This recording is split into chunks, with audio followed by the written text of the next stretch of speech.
Aujourd'hui, on se retrouve pour le bilan culturel du mois de novembre. Je le filme un peu avant la fin du mois parce que c'est plus pratique pour moi, donc en soi, au moment où je te parle, j'ai pas fini mes trucs de novembre, mais du coup je t'en parlerai en décembre, voilà.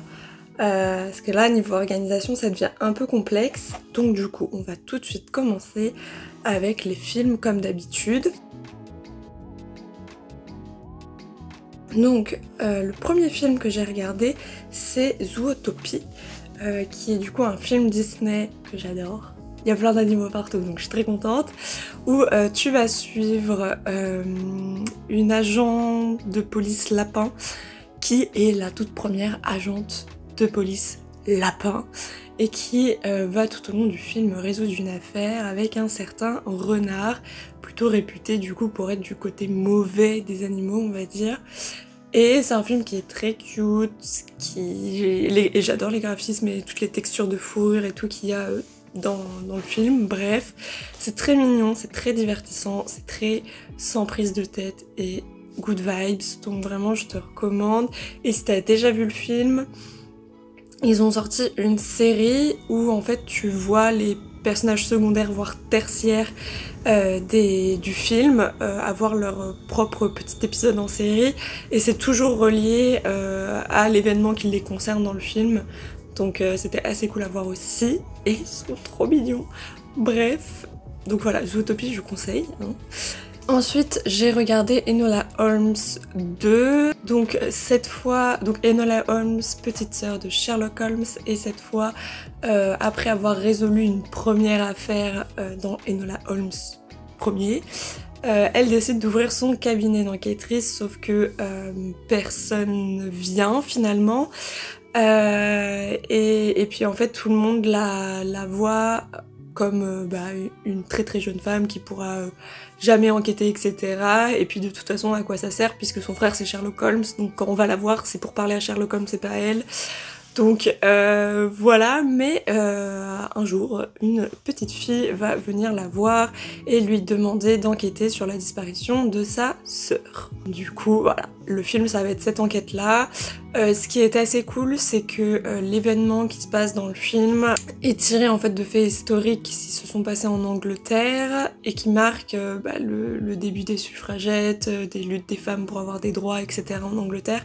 Donc évidemment je te le conseille, en vrai c'est super divertissant, c'est pareil sans prise de tête et tout, tu te poses devant le film et ça passe tout seul, et non franchement j'ai bien aimé, je me suis bien amusée en regardant ce film, voilà. Ensuite j'ai regardé Les Gardiens de la Galaxie, que j'aime beaucoup, qui est un de mes Marvel préférés je pense. Donc tu vas suivre Star-Lord qui est un petit peu un délinquant de l'espace et qui va trouver un orbe. Il sait pas à quoi ça sert, etc. Mais il va avoir un certain nombre de personnes qui vont lui courir après pour récupérer cet orbe, et il va se former toute une team, etc. Je n'en dis pas plus si tu ne l'as jamais vu. Mais pareil, après c'est du Marvel, hein, donc très divertissement, beaucoup d'action, et vraiment très, très sympa à regarder, quoi. Donc voilà, pareil, si tu cherches des films tranquillou à regarder, ça en fait partie aussi. Ensuite, niveau film, j'ai regardé The Wonder, vraiment parce qu'il y avait Florence Pugh dedans, on va pas se le cacher. Donc je me suis dit allez, allons-y, regardons. Donc ça se passe en Irlande, quelques années après la famine qui a connu l'Irlande au 19e siècle, il me semble que c'est bien ça, où en fait il y a eu des millions de morts parce que ils n'avaient plus rien à manger en fait, et ça a été un événement historique assez traumatique pour l'Irlande, tu t'en doutes. Et du coup là on va suivre une infirmière jouée par Florence Pugh, une infirmière anglaise, c'est important de le préciser, qui est demandée en Irlande. Elle est demandée en Irlande pour faire son job d'infirmière, notamment auprès d'un cas un petit peu particulier d'une jeune fille qui ne mange pas depuis plusieurs mois, mais qui est en pleine forme, a une très bonne santé, etc. Chose qui n'est pas très normale, et du coup elle est appelée pour enquêter sur ce qui se passe dans cette maison par le comité du village où elle va se retrouver. Et du coup elle va mener un petit peu l'enquête sur ce qui se passe réellement. Évidemment il y a des tensions Irlande-Angleterre, donc c'est des choses qui vont se voir dans le film. C'est aussi un village qui est très très religieux, qui croit vraiment au spirituel, voire au spiritisme, et du coup pour beaucoup la petite fille, c'est pas une sainte, mais elle est aidée par Dieu à survivre sans manger. Du coup elle va devoir aussi il y a aussi une confrontation science et religion, voire spiritisme sur certains points. Et du coup voilà, tu la suis. Il y a des petits détails particuliers dans le film que j'ai... Comment dire? C'est pas que je les ai pas compris, mais je les ai pas compris à 1000%. J'ai mes suspicions sur le pourquoi du comment il y a certaines scènes, mais en même temps je suis en mode, mais est-ce que c'est vraiment ça? Tu vois? Tu verras si tu regardes le film. En tout cas, si tu l'as vu, n'hésite pas à me dire ce que tu as pensé de ces scènes très particulières quand elle est dans sa chambre, notamment. Si tu as vu le film, tu sauras de quoi je parle. Mais voilà. Bref, mais ouais, c'est un film qui est plutôt sombre, qui est pas aussi joyeux et divertissant. Enfin, si, il est divertissant, mais pas aussi joyeux, du moins, que les autres films que je t'ai cités plus tôt. Mais c'est un peu un film psychologique, angoisse, sombre, et vraiment super bien fait, super intéressant. Enfin, moi j'ai adoré en tout cas. Donc voilà. Ensuite j'ai regardé 2 documentaires Arte, un sur le Qatar parce que obviously c'est d'actualité avec la Coupe du Monde, donc sur comment s'est fondé le Qatar, sur son histoire, sur ce qui est reproché au Qatar, etc. C'est un documentaire qui est très complet et que je te conseille si tu te poses des questions sur le Qatar et que tu sais pas où trop chercher des informations, je te conseille ce documentaire. Et sinon, l'autre documentaire, c'est sur l'histoire de la mort. Alors, le sujet a pas l'air très très funky, mais le documentaire est hyper intéressant.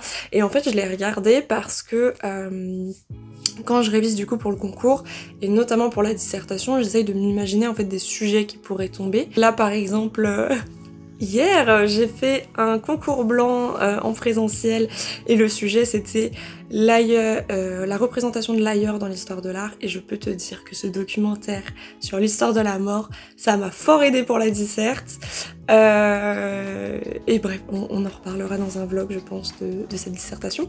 Mais pour le documentaire, hyper intéressant, ça retrace vraiment aussi une chronologie très très large, chose que je cherche énormément pour la disserte, et du coup ça m'a beaucoup aidé en tout cas dans mon travail de révision, parce que même si c'est un documentaire d'histoire, ils se servent de certaines œuvres d'art ou de représentation justement pour développer un point, etc. Et vraiment il était hyper intéressant ce docu, donc vraiment je te le conseille, il regorge d'informations si tu prépares je ne sais quelle dissertation, mais voilà. Ensuite on va passer à tout ce qui est série. Je vais commencer par 2 séries télé-réalité. Alors j'ai regardé Drink Masters sur Netflix, qui est du coup un concours de mixologues, donc ceux qui font les cocktails, etc. Je l'ai trouvé très sympa, j'ai découvert des cocktails que je n'aurais jamais soupçonnés. La mixologie, ça m'intéresse, pas forcément pour en faire, mais pour goûter, parce que j'aime manger et j'aime goûter de nouveaux trucs. Donc les cocktails ça en fait partie, qu'ils soient alcoolisés ou non, mais passons. Et du coup je l'ai trouvé assez cool. Le seul problème que je trouve, c'est que contrairement au documentaire, contrairement à la compétition que je vais te parler juste après, je la trouve beaucoup moins pédagogique. Et c'est vrai que parfois il parlait de trucs, j'étais en mode oui mais je comprends pas ce que c'est, et je comprends pas pourquoi elle fait ça, genre à quoi ça sert de faire ça. Il y avait quelques petits points pédagogiques, mais enfin c'était des trucs un peu lambda, genre à un moment il parle du glaçon qui est mis dans un verre pour le refroidir, j'étais en mode bah merci Einstein, enfin oui, j'avais capté, merci bien. Mais du coup je trouve ça manquait un peu de pédagogie sur certains points. Néanmoins les cocktails qui ont été produits pendant la compétition, ils ont l'air somptueux, j'ai envie de goûter à beaucoup de choses, mais bon, passons.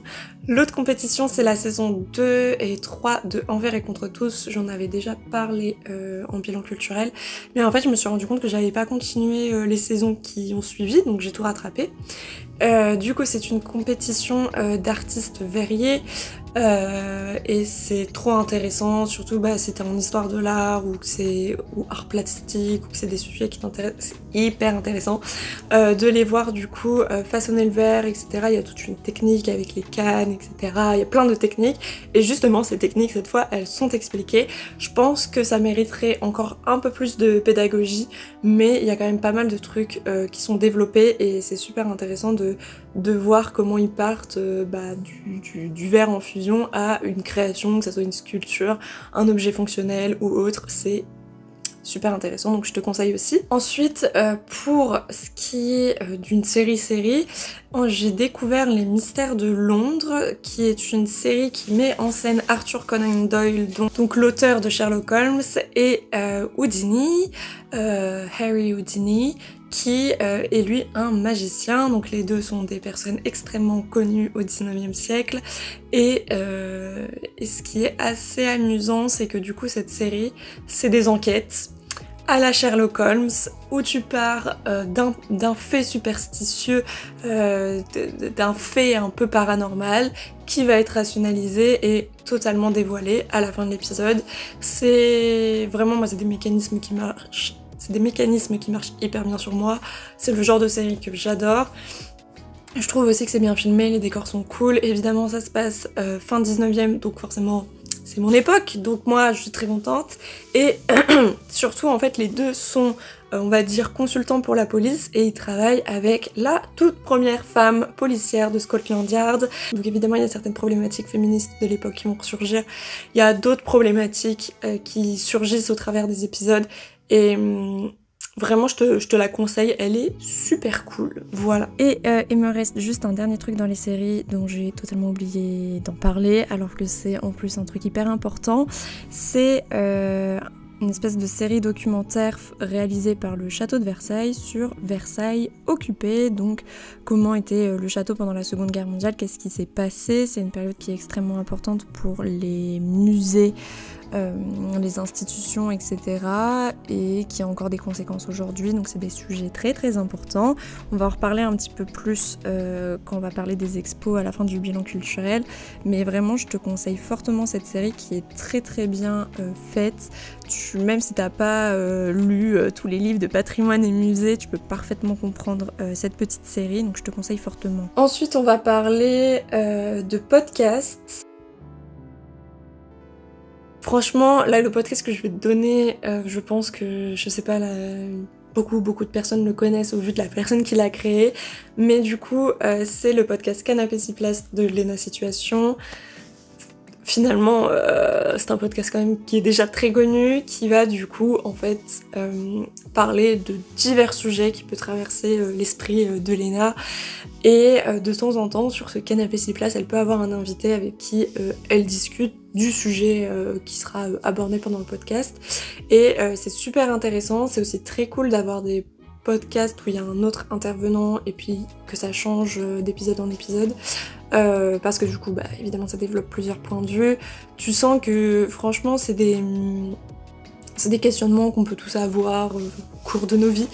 Et ouais, c'est très divertissant. Moi, j'adore écouter ça pendant que je fais mon ménage, par exemple. Et ouais, non, ça passe tout seul, c'est très très bien.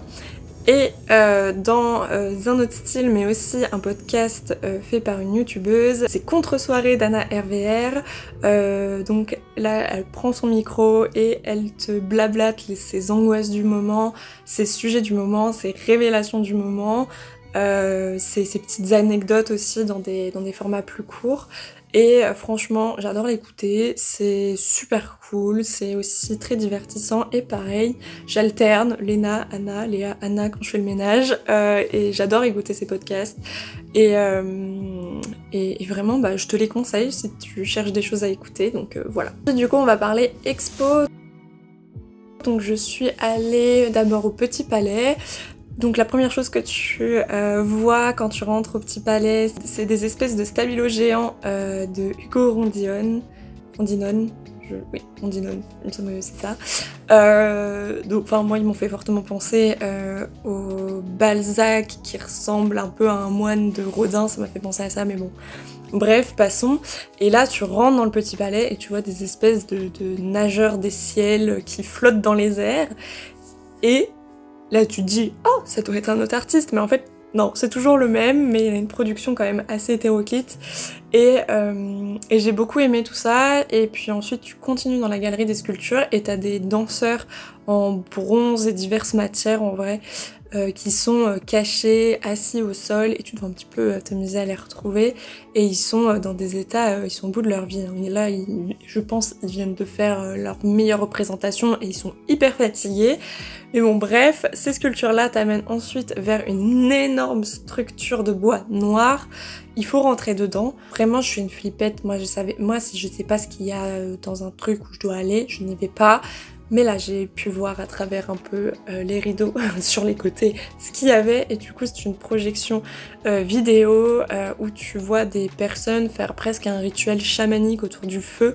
Et c'était assez cool. Et il fait en plus que ça soit dans un endroit clos et rond au niveau du son, c'est vraiment pas mal. Et du coup, on en reparlera à une autre occasion parce que la semaine prochaine j'aurai une petite annonce à faire, mais je n'en dis pas plus. On reparlera de Rondinone à un moment.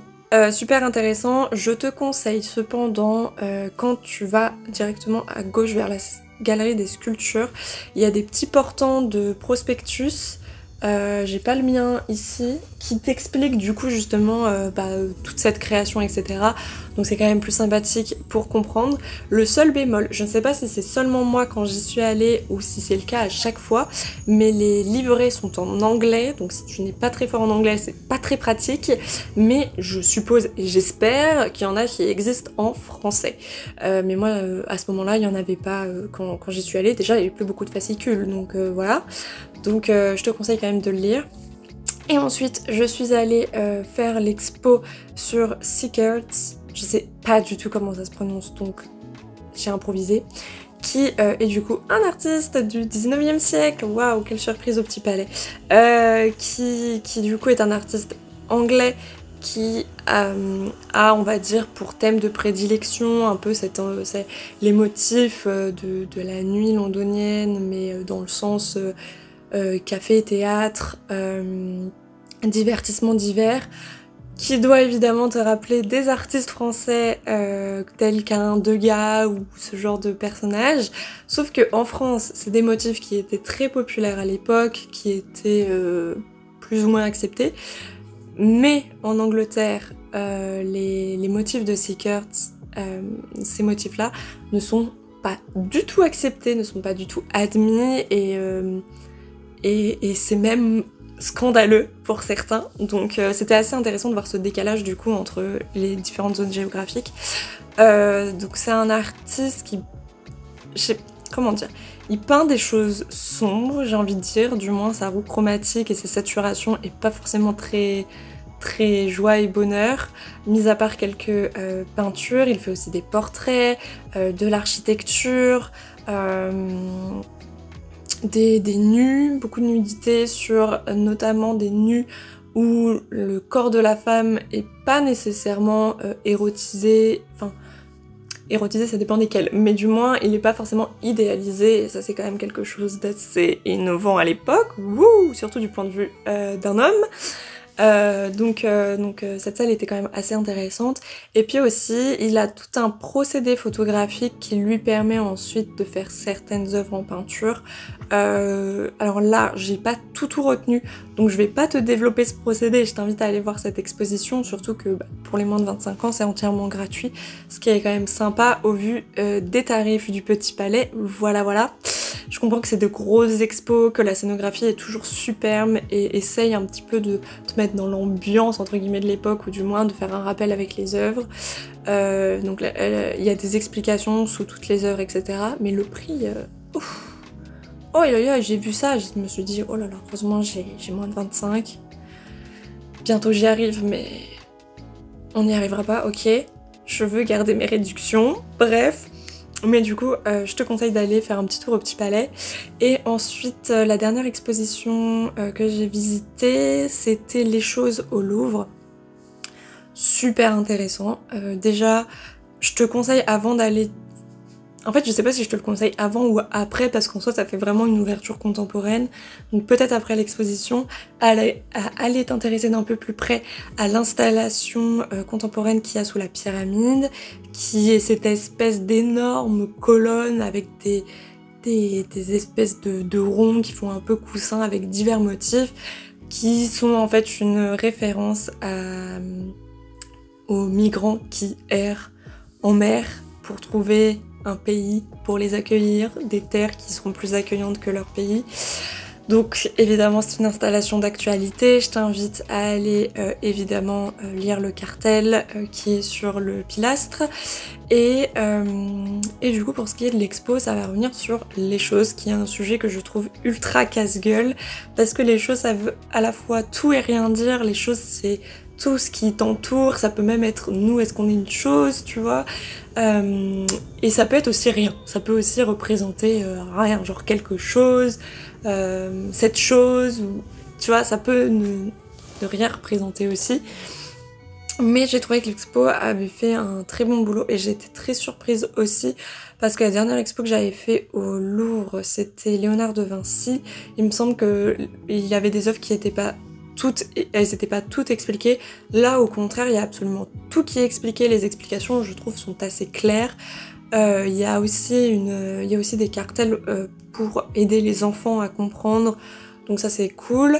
Il y a des cartels qui prennent des positions, notamment, je pense à l'artiste surréaliste Oppenheim, qui fait d'état sécureuil, par exemple, dans l'exposition, où son statut d'artiste femme a été mentionné et problématisé dans le sens où elle avait pas la vie facile quoi, hein, tout simplement. J'avais été étonnée aussi de voir un cartel pour une œuvre qui était dit explicitement que en gros elle appartenait au Louvre entre guillemets, mais qu'elle n'était pas inscrite dans les inventaires puisqu'elle attendait le retour de son propriétaire, puisque c'est une œuvre qui a été spoliée pendant la Seconde Guerre mondiale. Le type d'œuvre ça s'appelle des MNR et en fait je fais l'expo ce jour-ci et le soir même j'ai un cours d'institution politique culturelle, muséale, je sais plus quoi, je sais plus l'intitulé de mon cours, mais on parle d'institution, etc. Et le prof, on fait un cours en fait sur les œuvres de la Seconde Guerre mondiale, les musées pendant la Seconde Guerre mondiale et tout, et le prof nous dit en fait les cartels des MNR et tout, en fait c'est obligatoire quoi, genre si un musée a une œuvre qui a été spoliée, etc., qui est dans ses collections, et le cartel est obligatoire légalement, c'est obligé, enfin ils sont obligés de le faire.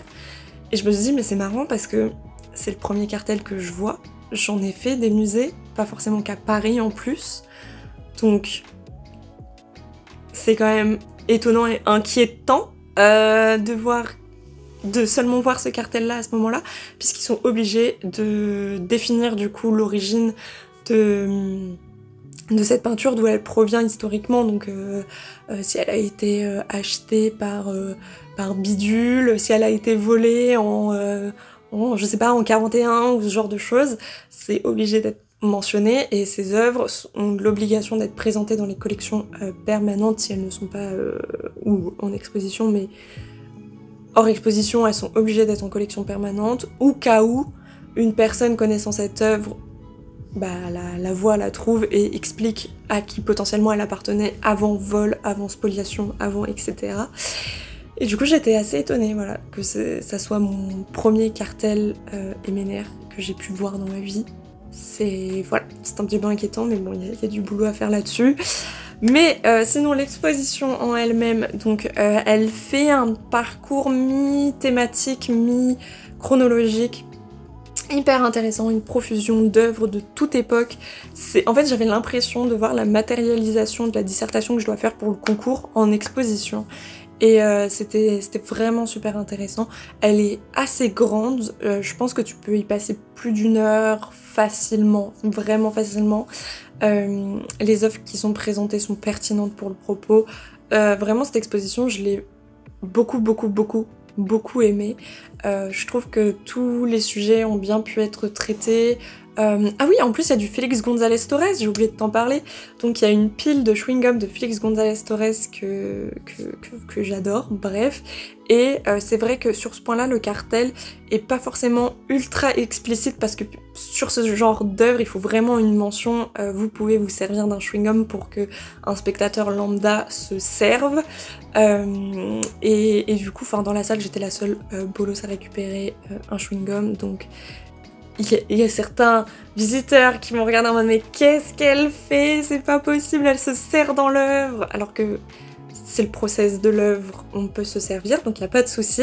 Voilà, je te le dis, si tu fais cette expo, tu peux te servir d'un chewing-gum, tu as le droit, ça fait partie de l'œuvre et du processus de González Torres, donc vas-y, n'hésite pas, parce que c'est vrai que le cartel ne le mentionne pas, enfin, je crois que c'est un petit peu sous-entendu que tu peux en choper un, mais c'est pas expliciter, et comme je te dis, sur ce genre de truc, faut vraiment expliciter la chose, tellement on a été éduqués, du moins pour certains, parce que la dame qui a touché l'énorme poulet comme si elle faisait son marché, bon voilà, mais on a été quand même pas mal éduqués sur le fait de toucher avec les yeux et pas avec les mains, donc voilà, je t'invite à aller récupérer ton chewing-gum à l'exposition, bref, mais vraiment je te la conseille fortement, la narration est très bien faite, les explications suffisantes, et vraiment voilà, je te la conseille vraiment.